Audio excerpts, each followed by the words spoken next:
15 décembre, l'Association des cliniques privées de Côte d'Ivoire et le syndicat national des médecins privés ont suspendu le tiers payant dans leur réseau de soins aux mutualistes du Fonds de prévoyance de la police nationale. Et puis plus de 300 migrants secourus il y a une semaine au large de la Libye par une ONG arrivent en Espagne. Ils arrivent pour la plupart avec beaucoup de traumatisme. Bonsoir et bienvenue dans le 19h. 218 agents de la RTI ont été décorés aujourd'hui après 15, 20 ou 30 ans passés à la radiodiffusion-télévision ivoirienne. Parmi ces agents, certains ont été faits commandeurs dans l'ordre du mérite de la fonction publique. Nous Sangaré par Gassorokoni. Ils sont 218 agents et ont pour la plupart 15, 20 et 30 années de service à la radiodiffusion-télévision ivoirienne RTI. Ces agents ont vu leur mérite reconnu par l'État de Côte d'Ivoire après plusieurs années d'efforts consentis pour le bon fonctionnement de l'entreprise. Une décoration qui les interpelle à plus d'ardeur au travail. 26 ans au service de la RTI, et 26 ans après, vraiment recevoir une médaille en vermel, c'est tout un honneur, mais c'est aussi, je pense, un appel à redoubler d'efforts parce que là, aucune faute n'est maintenant permise, il faut être très très performant. C'est un boulot très passionnant. Il faut être patient, il faut aimer. Je dédie cette médaille à ma famille, surtout aux enfants. À chaque fois quand je prenais mes valises, papa, où tu vas? Tu t'en vas encore? Je dis non, que c'est le travail. Et aujourd'hui, voici, ça c'est la récompense. Je suis très content. C'est une autosatisfaction compte tenu des générations qui ont été formées. Et quand je regarde la pyramide des générations formées, je suis très fière pour l'édifice que j'ai apporté à la maison RTI. Pour Amadou Bakayoko, directeur général de la RTI, cette décoration devra servir de levier pour l'émulation au sein de la RTI. Mesdames et messieurs les travailleurs de la RTI, je voudrais vous féliciter pour la qualité du travail abattu, mais également vous féliciter pour la mobilisation et l'engagement au quotidien. Messieurs les ministres, ces collaborateurs que vous voyez ici n'ont pas compté les jours, n'ont pas compté les soirées, n'ont pas compté les week-ends. Ils sont mobilisés au nom de la cause qu'est la RTI, au nom de la mission qui nous a été confiée par l'État de Côte d'Ivoire. Ahmed Bakayoko, ministre d'État, ministre de la Défense, parrain de cette cérémonie de distinction, a traduit toute sa gratitude aux agents de la radiodiffusion-télévision ivoirienne pour le travail qui ne cesse d'abattre au quotidien pour le rayonnement de la Côte d'Ivoire et pour le bonheur des populations. Les gens qui travaillent difficilement pendant des années, il faut que l'État exprime l'expression du ressenti des populations, de la gratitude des populations, que l'État sache dire merci. C'est pour ça que je veux aujourd'hui, en tant que parrain, porter plus haut ce remerciement, cette gratitude du niveau du chef de l'État, président de la République et du Premier ministre, pour vous dire merci. Parmi ces agents décorés, certains ont été faits commandeurs dans l'ordre de mérite de la fonction publique. D'autres ont reçu la médaille d'or, de merveille et d'argent. Depuis quelques jours, des familles de policiers accèdent difficilement aux soins dans les cliniques privées agréées par le Fonds de prévoyance de la police nationale. En cause, la suspension du tiers payant dans leur réseau de soins. Nous Sangaré a rencontré une famille qui subit cette situation. Cette dame, que nous allons appeler Martine, est l'épouse d'un policier malade depuis bientôt 3 ans. Difficile pour elle, depuis quelques jours, de se rendre dans une clinique pour les soins de son mari. Depuis 2015, mon mari est malade. Donc vraiment, c'est difficile. Or, il est policier. Le fonds le prélève. Et puis bon, quand on va dans les cliniques, on nous chasse.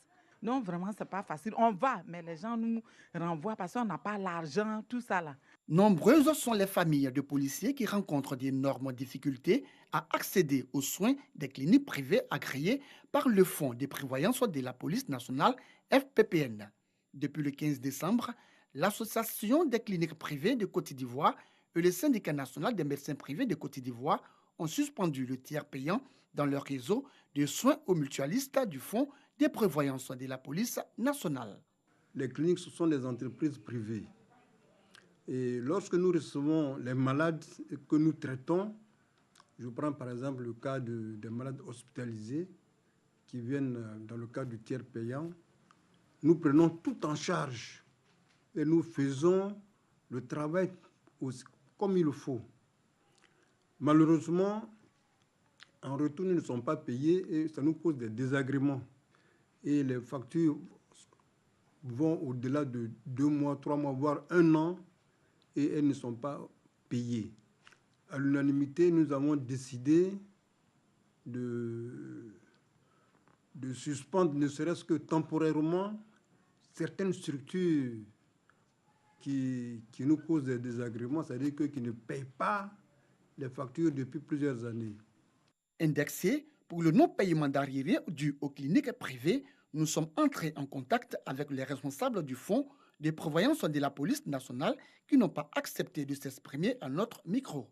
Pour de nombreux policiers, si rien n'est fait pour trouver une issue favorable à cette crise, elle risque d'endeuiller de nombreuses familles. Des étudiants de l'université Félix Houphouët-Boigny de Cocody s'essaient à l'art. Ils ont réalisé des tableaux, des sculptures exposées lors de la journée socio-culturelle, un moment de détente où le sport avait aussi sa place.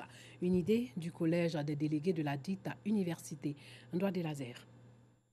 Des tableaux, des sculptures en cuivre et des perles. Voici entre autres des objets d'art exposés par les étudiants de l'université Félix Houphouët-Boigny. Ils expriment ainsi leur talent d'artistes peintres à l'occasion de la journée des délégués de cette université. Une journée socioculturelle et sportive meublée de tournois de maracana et de basketball. Nous voulons créer un cadre d'épanouissement avec les étudiants et donc en présence des autorités pour montrer aussi la bonne ambiance qui existe entre les étudiants et leur administration. Nous voulons occuper sainement nos amis étudiants. Les étudiants étaient mobilisés autour des valeurs de cohésion sociale et de paix, des vertus de réussite.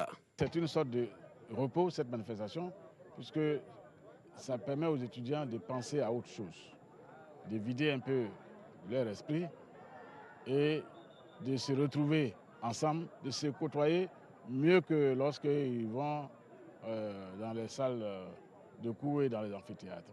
Vous savez qu'il y a souvent des mouvements sur le campus et vous avez pu voir avec nous le secrétaire national de la FESI, les étudiants de la FESI qui ont donné la main, n'est-ce pas, aux délégués de l'université Félix Houphouët-Boigny. C'est dit que désormais nos jeunes frères ont décidé, n'est-ce pas, de conjuguer tous leurs rapports avec un dénominateur commun, à savoir donc la paix. Le collège des délégués de l'université Félix Houphouët-Boigny de Cocody a été créé en 2005. Son objectif, permettre aux étudiants de toutes les filières de mener à bien leurs études et aussi créer des occasions pour leur épanouissement social. Et puis plusieurs enfants de Boaké se sont retrouvés au centre culturel Jacques Kaka lors d'un atelier artistique. Ils ont exprimé leur talent à travers des œuvres d'art aidées par des professionnels. Ils ont pu aussi créer des formes, des œuvres qui ont été exposées et vendues aux enchères. Ange Kouakou, Léon Brou. Peinture, collage sur toile et sur bois. Création des enfants de 5 à 10 ans à l'issue d'une initiation au métier de la peinture. 3 jours durant, ces enfants ont appris à manipuler pinceaux, gouaches et autres matériels à l'aide de professionnels.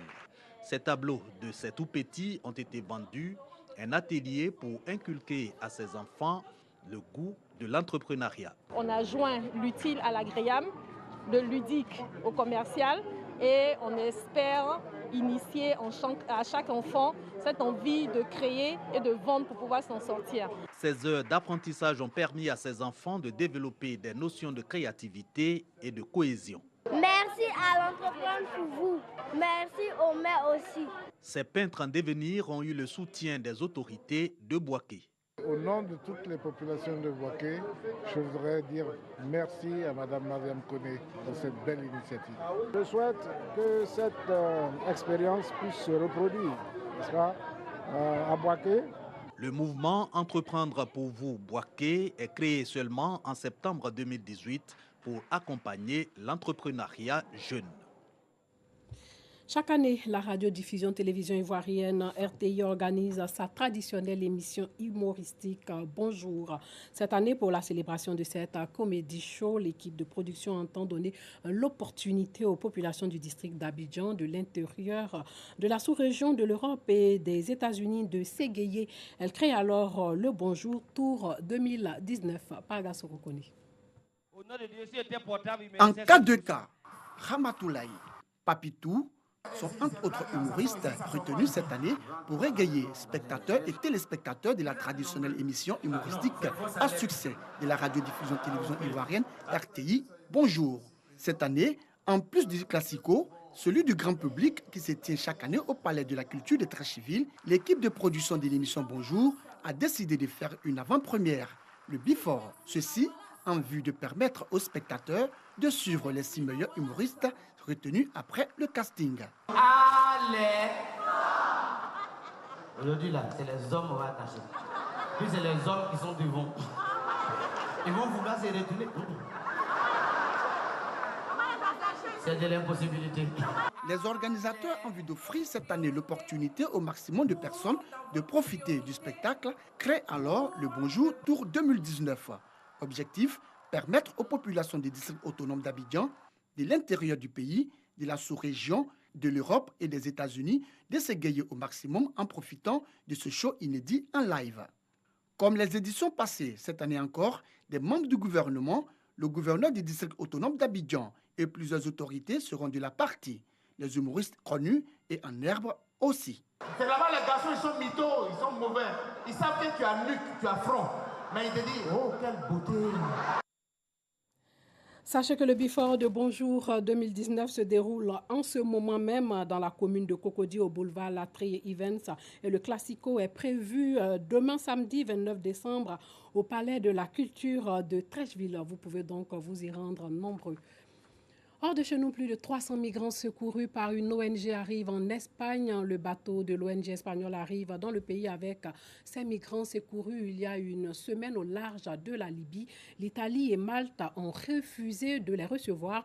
Une fois sur la terre ferme, ces 311 migrants originaires notamment de Somalie, du Nigeria ou du Mali vont être accueillis par la Croix-Rouge.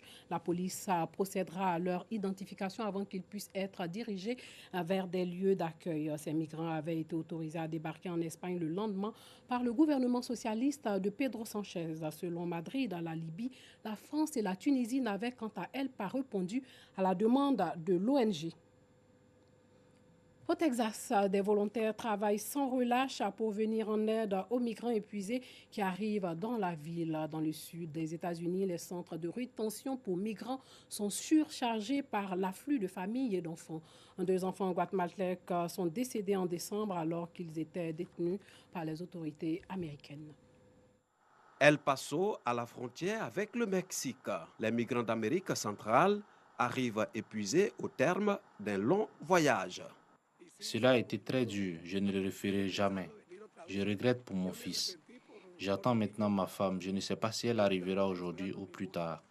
Mais Dieu merci, on est en bonne santé et on va continuer de marcher. La plupart sont accueillis dans des centres par des bénévoles. Certains de ces migrants arrivent avec rien sauf les vêtements qu'ils ont sur le dos et leurs chaussures aux pieds. On récolte des dons de linge, des chaussettes, des chaussures pour enfants, de nourriture. La population de migrants qui arrivent depuis le Mexique est composée de 60% d'enfants et de familles. En Inde, d'un bout à l'autre du pays, les ramènent une vie bien différente. Dans un temple perdu au milieu du désert du Rajasthan, ils sont sacrés et nourris à volonté, tandis que dans l'Assam, dans l'est de l'Inde, ils deviennent chaque fin d'année un mets de choix. Le récit de Parga Sorokoni. Chaque fin d'année, les rats sont de retour sur le marché de Kumarikata, dans le nord-est de l'Inde. Fraîchement attrapés ou rôtis, ils sont considérés ici comme un mets très raffiné.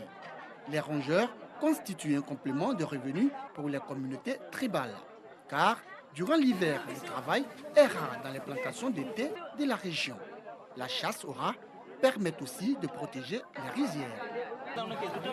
On met des pièges dans les champs car les rats mangent les cultures de riz. Une fois par semaine, on vend des rats pour 2000 roupies le kilo, 2,5 €. Les commerçants du marché disent en ramener entre 10 et 20 kg par nuit. Certains rats peuvent peser plus d'1 kilo à l'autre bout du pays, au Rajasthan. D'autres rats mènent une vie bien différente. Ils sont considérés comme la réincarnation de la divinité Karnimata. Les quelques 20 000 rats qui vivent dans ce temple hindou sont choyés. Lait, graines et bonbons à volonté. Voilà, c'est tout pour ce soir. Portez-vous bien.